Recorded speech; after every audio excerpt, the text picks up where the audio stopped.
والله يدعو إلى دار السلام ويهدي من يشاء إلى صراط مستقيم.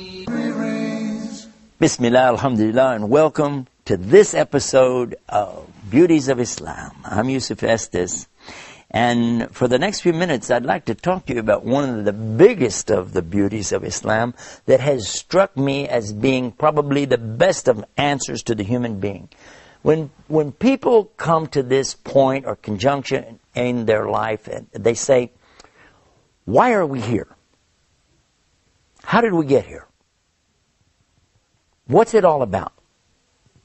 And what is the purpose of my life? And that's what we want to talk about on this episode of the Beauties of Islam. What is the purpose behind everything? First and foremost is to establish that there is a God.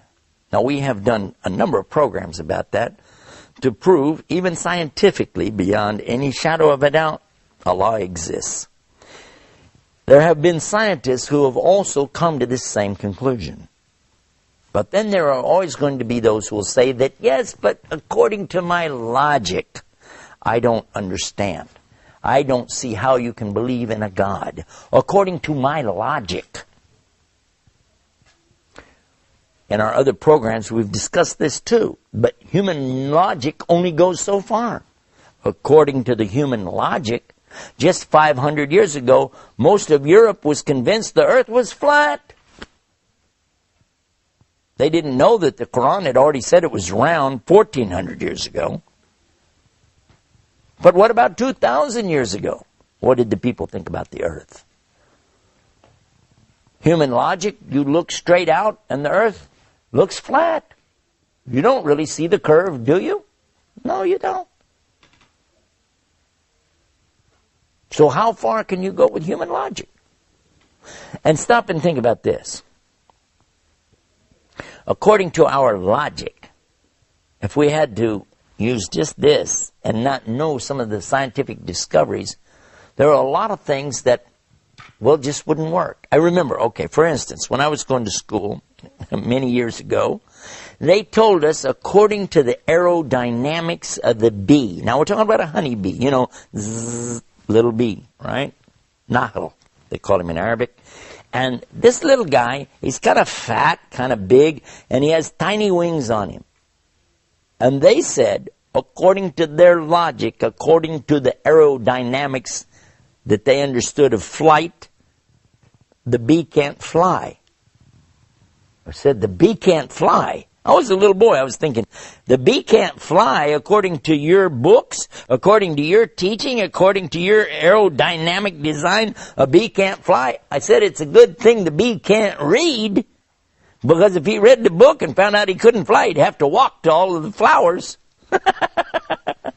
Human logic? Human logic is nothing more than a reflection of the current mode of thought of the day. People at the time of Plato and Socrates and the great thinkers of old also thought that they knew everything there was to know about everything. But if you want to insist on human logic, I will allow that in our conversation simply because it's logical. And at the same time, I'm going to ask you a question. Who was it, in fact, in the very beginning that came out with this concept of logic anyway? Human logic, the brain, the way we rationalize things, the way we understand things came about from who? The very people I just mentioned. Socrates, Plato, those thinkers. And guess what? You want to accept that? Do you accept it? Yes, they came out. They were the great thinkers. They were the great theologians. Good. Did you know that each and every one of them came to the conclusion there is God? So you want to talk about that? Well, they said it. The people that you're thinking are so great, so brainy, so brilliant, according to their rules of testable evidence, God exists. Then what are you going to say now? So it wouldn't be logical now for you to deny that, would it? If you're going to say I use logic, well, logic says God exists. Now what are you going to say? I recall that there was an incident of a professor who insisted to his students, there's no God. He kept saying, there's no God, there's no God. And when they said, why? Because most of them, they believed. Some were Jewish, some were Christian, some were Muslims. He said, if I don't see it, if I don't hear it, if I can't feel it, if I can't taste it, if I can't smell it, it doesn't exist. And if it doesn't exist, I don't believe in it. It's as simple as that. One of the students tried to argue with him about it. He was saying, well, God is something beyond that. You have to have faith. You have to believe. And he said, why? Why should I believe? How? The boy said, well, I don't know, but we just have to believe. He said, sit down. Another boy stood up and he said, listen, as Muslims, we believe, but we have proof at the same time. He said, proof? What proof do you have? He said, by knowing what God has done and what he's doing, we know he exists. He said, what? What are you talking about? He said, sir, can you see electricity? Well, no, but it still exists. Ah, true. Sir, he said, are you able to hear everything? He said, yes. He said, wait a minute. Aren't there sounds that some animals hear that we can't hear? Well, yes. Okay, now there's two things. One you can't see, one you can't hear, but you still believe in it, don't you? Well, yeah, but I have evidence. I have scientific evidence. Okay. Now I ask you another thing. Sir, is there such a thing as heat? He said, of course. Everybody knows there's heat. And we measure it as BTUs, British Thermal Units. He said, sir, is there such a thing as cold? He said, yes, there's such a thing as cold. He said, sir, there's not such a thing as cold. There is no cold. What? What are you talking about? I'm sure you'd like to know the answer to that too. So when we come back from the break, let's find out what the student meant when he said there's no such thing as cold, and then find out how that relates to the rationale of the human and how we can prove there's God. Right here on Beauties of Islam. Sit tight. We'll be right back. Islam is keeping up the pace. Islam is for every race.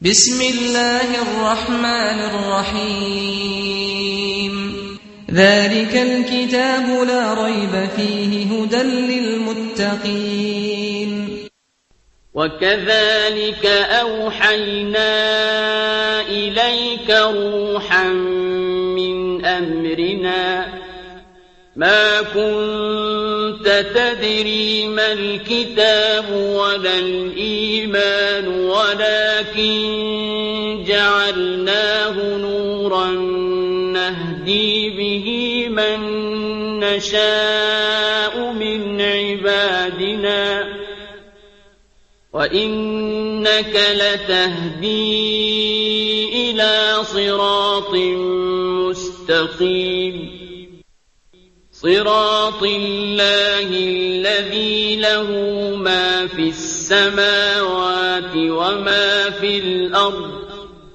ألا إلى الله تصير الأمور. And thus we have revealed to you an inspiration of our command. You did not know what is the book or what is faith, but we have made it a light by which we guide whom we will of our servants. And indeed, O Muhammad, you guide to a straight path. The path of Allah, to whom belongs whatever is in the heavens and whatever is on the earth. Unquestionably, to Allah all matters do return.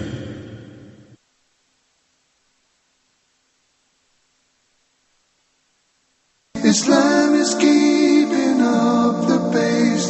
Islam is for every race. Bismillah, alhamdulillah, we're back and you're watching the Beauties of Islam. When we went to the break, I was telling you a story about a professor and some of his students. The students are believers, Christians, Jews, and Muslims, but the professor is the atheist. He doesn't believe anything, and he keeps talking about his rational mind, his logic, his common sense, and he's insisting that there's no God based on all of this. In the discussion, though, one of the Muslim students actually asked him to reconsider some of the things he's saying. Because the professor says, if I don't hear it, I don't see it, I don't smell it, I don't taste it, I don't feel it, I don't imagine it, it doesn't exist. The student asked him, though, what about electricity? Do you see electricity? No. He said, but it exists. Well, yeah, you can see the effects of it. True.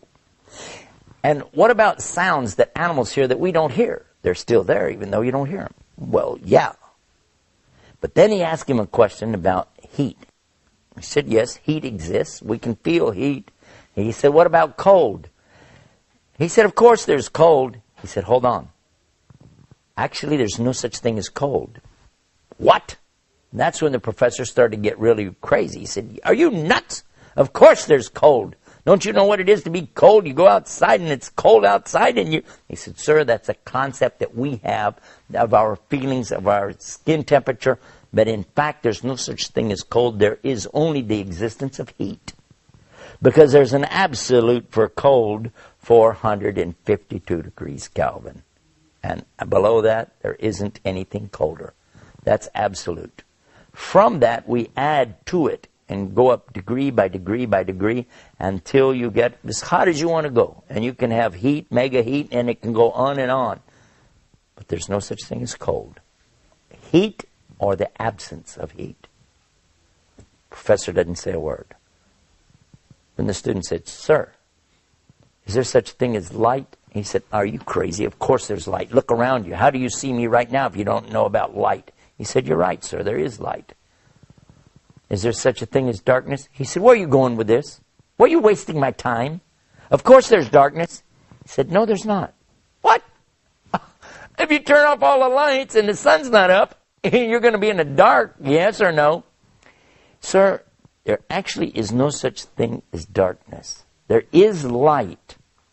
But when there is no light, we call it darkness. What? Sir, listen. You can bring light in all forms. You can have candlelight, light from a match, flashlight. You can have megawatts of light, big lights of all kinds.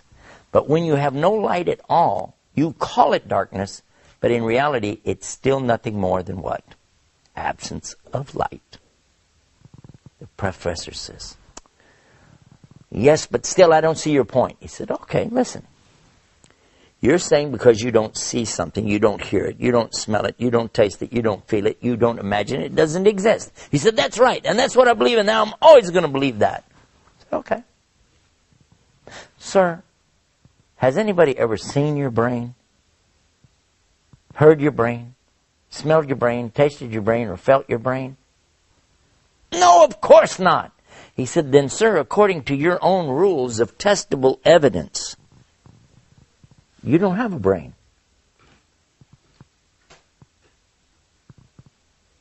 And this is what happens, you see, when a human being tries to take their logic too far. Because, in fact, it's only Allah who has all knowledge. And Allah gives us from that knowledge, and He takes away from that knowledge. When you're born, you start out zero, and Allah begins to give you knowledge. And if you thought that you're the product of generations upon generations of people learning by trial and error, that's totally and completely incorrect. That would be like thinking that we have to reinvent the wheel every generation. We do learn from past mistakes. We do learn what's in front of us to take advantage of it. But just as we would not accept that you have to reinvent the wheel in every generation, you also don't have to reinvent thinking. There's so much more about this subject. We've got a website all about this. And on the website, you can watch scientists, 9 different scientists who were exposed to the teachings of Islam. They understood the Quran and then applied these teachings to their own particular disciplines of science. And they each one concluded, just as the great philosophers of logic did centuries ago, there must be a God. And you can see those videos on our website at beautiesofislam.com. Until next time, peace. Peace be upon you. Assalamu alaikum. Islam is peace.